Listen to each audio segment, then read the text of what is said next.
présidence de la FIF.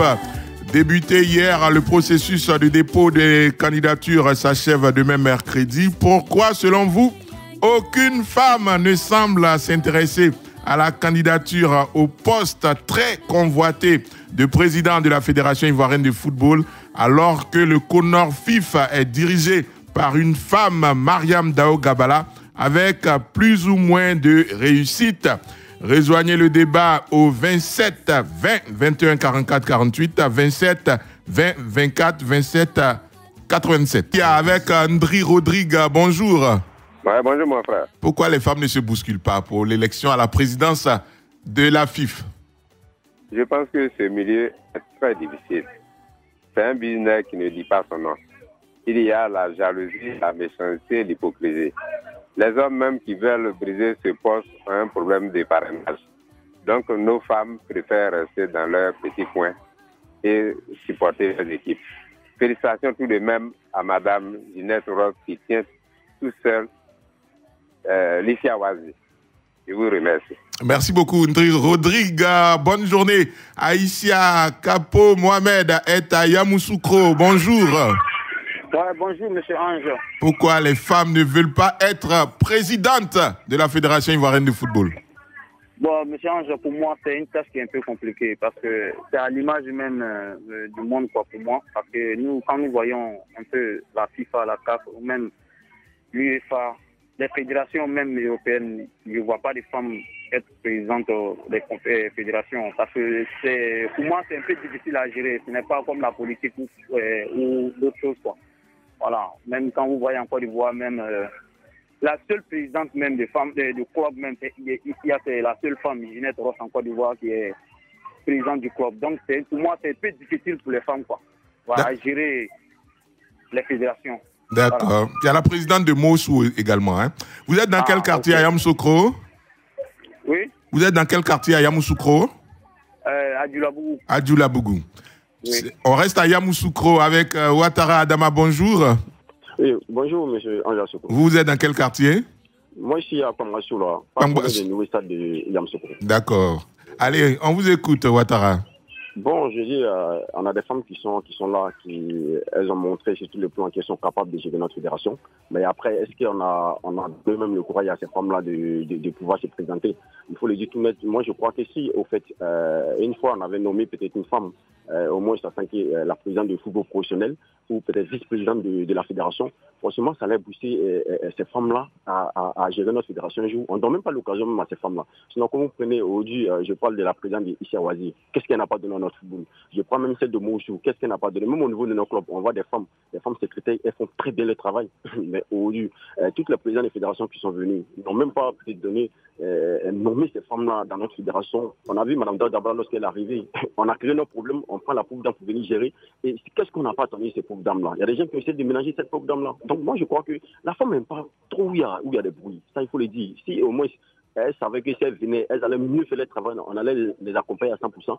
Je crois que forcément parce qu'elles ont du talent pour ça. Maintenant, c'est à nous-mêmes, c'est au sein de cette fédération, à donner le courage à ces femmes-là pour pouvoir gérer notre fédération un jour. Et si une femme prend la tête de notre fédération, il y a des choses qu'on voit aujourd'hui dans cette fédération que nous n'allons pas voir. D'accord. Elles sont capables de le faire. Et elles sont là. D'accord, merci beaucoup. À toutes les femmes, on voit la directrice de la radio. D'accord. Voilà, c'est une femme. On voit Clémence Koul, des femmes encore dans cette radio Côte d'Ivoire. Radio Côte d'Ivoire donne les hommes. Et il faut suivre tous ces hommes-là. Voilà. Merci beaucoup, Ouattara. Adama Zou Gervais Kona, tout simplement parce qu'elle se sous-estime elle-même. Elle ne s'intéresse pas à la chose footballistique, encore moins s'intéresser à ce poste de président de la FIF. Madame Dao Gabala, c'est par la force des choses qu'elle s'est retrouvée là. Si on demandait son avis, je ne crois pas qu'elle allait accepter, mais on lui a demandé son avis avant d'accepter. On l'a pas déposé là comme ça. Bosson assez Rémi, il faut dire tout de suite que la femme est indispensable à la vie humaine, mais la femme aime ce qui est propre et clair, ce qui est net. Il y a trop de palabres, trop de bruit autour de notre sport roi qui est le football. Il faut d'abord assainir le milieu et c'est ce que la normalisation est en train de faire. Je pense qu'à la longue, la femme viendra prendre sa place. Niamini, Boussou, Hyacinthe, les femmes n'osent pas. Il y en a qui sont passionnés de foot. Elles refusent de se mêler des affaires où il y a trop de palabres. Kwaku Samuel est à Sipilou. Bonjour. Oui, bonjour. Votre avis? Oui, le problème, il va que les femmes ne s'intéressent pas parce que vraiment, elles voient que vraiment, il faut des parrainages qui se posent avant. Elles voient que vraiment, c'est pas un petit combat. En fait, elles voient que vraiment, par là même, qui est en train de se lever, mais elles voient que vraiment, si elle veut s'engager même, vraiment, ça sera un peu grave pour eux. Donc, c'est pourquoi elles ont préféré rester dans leur petit coin. Kwaku Samuel? Oui. Vous estimez que les femmes n'allaient pas pouvoir avoir les parrainages, c'est ça? Oh, mais franchement, ils sont des parrainages. Elles trouvent ça un peu compliqué. Hein? D'accord. Merci beaucoup. Bonne journée à Sipilou, Siriki, Diara, entre nous, de vous à moi. Combien de femmes s'intéressent à la chose sportive? Les rares femmes qui sont dedans savent ce qui se fait et se passe dedans, donc elles ne veulent pas s'exposer, ainsi que leur famille. Madame Maran Gabala, je lui tire mon chapeau, c'est une femme de cran, de caractère, malgré tout, elle a fait accoster le bateau. Simplice Irazi est à Zoukougbe, bonjour. Bonjour mon frère. Pourquoi les femmes ne se bousculent pas pour être... C'est que moi aussi je me pose. Parce que bon, je crois que nos femmes, nos mamans, elles ont le même droit que nous les garçons. Je crois que c'est elle-même qui s'estime, comme l'a dit mon président ami là. Parce que vous voyez, toutes les instances se valent. Garçons ou femmes, elles ont toutes le monopole des postes. Prenez le cas des mêmes Radio Côte d'Ivoire. Il n'y a que trois, Madame Kounike qui a disparu de la place. Il y a Madame Gouya. Elles sont deux. Côte d'Ivoire. Vous voyez, est-ce que vous voulez que nous les garçons qu'on fasse le travail? J'ai pas compris. Il parlait. Oui. Nos femmes, elles ont le même droit que nous. J'ai cru entendre Radio Côte d'Ivoire, ou bien j'ai mal entendu? Quand il dit même, il prend le cas des émissions qui concernent les femmes même. Elles n'interviennent pas. Ah, d'accord. Est-ce que vous voulez qu'on fasse le travail à leur place? C'est ça. Il n'y a pas beaucoup d'auditrices qui acceptent d'appeler à la radio, c'est cela.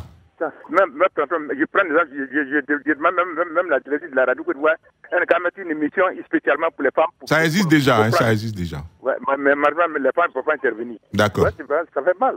D'accord. Les femmes, elles ont même droit que nous les garçons. Hein. Oui. Moi, je crois qu'elles sont plus mieux que nous les garçons. D'accord. Allez, merci beaucoup. Une émission totalement dédiée à la femme, je pense que ça existe déjà. C'est présenté par Adèle Kouassi, c'est ça, et la technicienne, la réalisatrice, c'est également une femme, Clémence Cole, donc ça existe. C'est aux femmes, comme vous le dites si bien, de prendre leur place dans les différentes instances. Sur la page Facebook de Radio Côte d'Ivoire, Tano, la féminisation du sport en général et le football en particulier en Côte d'Ivoire, pour moi, n'est pas pour ces années-ci. Regardons dans ce milieu combien y a-t-il de femmes responsables, à part Madame Ginette Ross, Aïssia et Christine Ezoa Amos ou Touré Clémentine.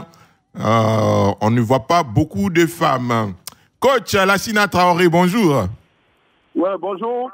Vous êtes, je vais bien. Vous êtes un ancien footballeur, aujourd'hui entraîneur. Pourquoi vous ne faites pas de place aux femmes dans nos instances?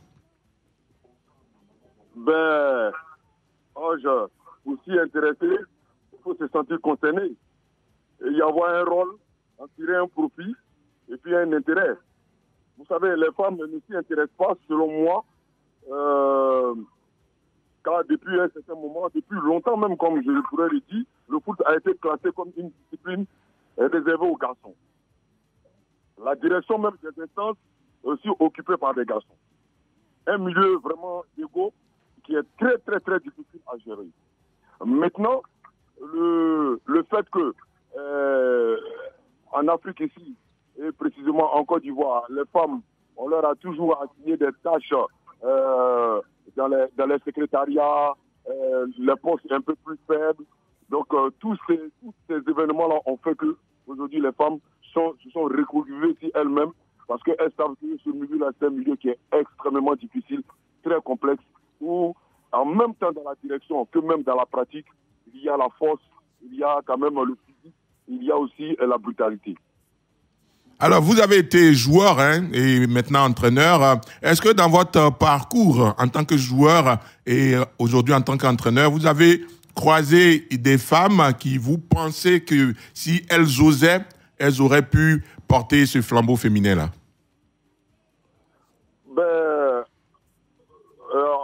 En France, par exemple, on a Brigitte Henrique, qui est vice-présidente de la Fédération française de football. Et en même temps aussi, la Ligue professionnelle française aussi est dirigée par Nathalie Boy. Oui. Et donc, en France, j'en ai rencontré. En Allemagne, à Hambourg, il y a une dame qu'on appelait la Dame de Fer. En Allemagne, où pratiquement tout le monde la connaît. Il ne lui restait plus seulement qu'une seule poignée pour être presque président de la Fédération allemande de football. Donc, j'en ai rencontré. Mais pas en Côte d'Ivoire. Mais en Côte d'Ivoire, la seule dame que j'ai pu rencontrer, et j'ai même été son entraîneur, c'est Issia Wazi en 2012, de Madame Jeunesse Ross, que j'ai côtoyée. C'est une femme vraiment pragmatique, c'est une femme qui est mordue par le venin du football. Et c'est pas aussi facile parce que quand on est une femme aussi au foyer, il y a certaines choses qui ne sont pas vraiment gérées aussi par leur mari, ainsi de suite. Il y a beaucoup de pots de bananes sur la route. Mais il faut dire que Mme Jeunesse Ross, je crois que son mari, paix à son âme, c'est quelqu'un qui l'a soutenue et elle aussi, mordue par ce venin-là, a su gérer jusqu'à aujourd'hui. Jean-Philippe Auria, bonjour. Bonjour. Pourquoi les femmes ne se bousculent-elles pas pour briguer le poste pourtant très convoité du président de la Fédération ivoirienne de football? Mais je pense que ça, c'est la question à 1 milliard de francs CFA. C'est très, très difficile pour moi d'y répondre parce qu'aujourd'hui, je pense que les femmes ont mené tellement de luttes qu'elles ont la capacité aujourd'hui de pouvoir diriger n'importe quel type d'association. Au niveau du football ivoirien, tout à l'heure, la sénateur le disait, la plus emblématique demeure quand même Mme Zineb Ross. Mais il y a également la présidente de la formation du Mont FC. Il y a des femmes qui prennent de plus en plus, je dirais, le pouvoir d'ampleur dans le football ivoirien. Maintenant, peut-être qu'elles estiment, pour celles qui sont dans le domaine, de ne pas encore être prêtes à assumer cette fonction dans cet univers qui est pour l'instant très masculinisé ici du côté de la Côte d'Ivoire. Je pense que ce sont les choses qui vont venir avec du temps. Voilà, il faut de leur donner beaucoup plus de place. Je pense qu'aujourd'hui, dans le cadre de la promotion du genre et surtout de la promotion des femmes, il y a eu un quota qui était demandé à chaque liste pour avoir un certain nombre de femmes dans le comité exécutif. Pour moi, c'est déjà un premier pas pour permettre à cette dame-là de pouvoir apprendre et pourquoi pas un jour devenir présidente de fédération. Mais aujourd'hui, je pense que c'est parce que plus elles ne se sentent pas prêtes, parce qu'il n'y a aucun élément au niveau du code électoral de la fédération qui interdit à une dame de briguer cette magistrature. Donc je pense que c'est parce que pour celles qui œuvrent dans ce domaine, elles ne se sentent pas prêtes à briguer cette magistrature. Et donc c'est la raison pour laquelle on n'a pas de femmes au niveau de cette fédération ivoirienne de football. À Jean-Philippe, on veut booster un peu, changer un peu les choses. On est tous pour la promotion du genre. Il ne faut pas que ce soit juste dans les mots. Est-ce qu'il ne faut pas, par exemple, même s'il y a un président, parce que c'est obligatoire, chacun doit poser sa candidature, est-ce que, par exemple, le premier vice-président ne doit pas être une femme ou bien le président de la Ligue de football professionnel, une femme, des postes clés? Mais je pense que même vous parlez du président de la Ligue, vous parlez des différents présidents. Moi, je dirais même que le directeur exécutif de la Fédération pourrait être une femme, comme on a le cas avec Fatma Samoura, qui est secrétaire général de la FIFA. Donc, je pense que la FIFA elle-même a donné le temps. Aujourd'hui, il n'y a pas de problème de compétences au niveau de ces dames. Voilà. Mais c'est un souhait et j'espère que peu importe celui qui sera élu président de la Fédération ivoirienne de football, il pensera à faire la promotion des dames en leur offrant quand même un poste assez important au niveau de la gestion quotidienne du football ivoirien. Pourquoi pas une femme directeur exécutif de la Fédération ivoirienne de football? Ce serait un signal fort. Merci beaucoup. Ce sera à l'image de Lassina Traoré, l'a dit tout à l'heure, Nathalie Bois de la Tour, qui a été pendant ces dernières années présidente de la Ligue de football professionnel en France et qui a passé le flambeau récemment. Merci à vous, chers internautes, d'être intervenus sur ce sujet. Merci également à vous, chers auditeurs, chers experts. On se donne rendez-vous ici demain matin pour une autre matinale des sports. Moi, j'ai la joie d'avoir en face de moi une femme, Clémence Cole, qui assure. Bonne journée. Radio Côte d'Ivoire, Abidjan, 88.fm.